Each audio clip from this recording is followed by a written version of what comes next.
triste final. En este mundo es temporal. La vida cambia. Las personas van y vienen. Y las estaciones nunca duran. Siempre recuerda que tu situación actual no es tu destino final. Y aunque suene cruel, la verdad es que nada, ni nadie, está garantizado. La gente que hoy te promete estar para siempre, mañana puede desaparecer. Los planes que pensaba seguros pueden derrumbarse de un día para otro. Y lo que ahora parece estable, tarde o temprano, también cambiará. La vida no es justa ni injusta, simplemente sucede. Te da y te quita. Si hoy estás mal, no significa que siempre lo estarás.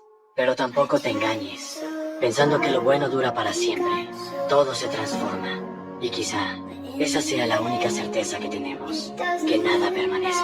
Ni la tristeza, ni la alegría, ni nosotros mismos.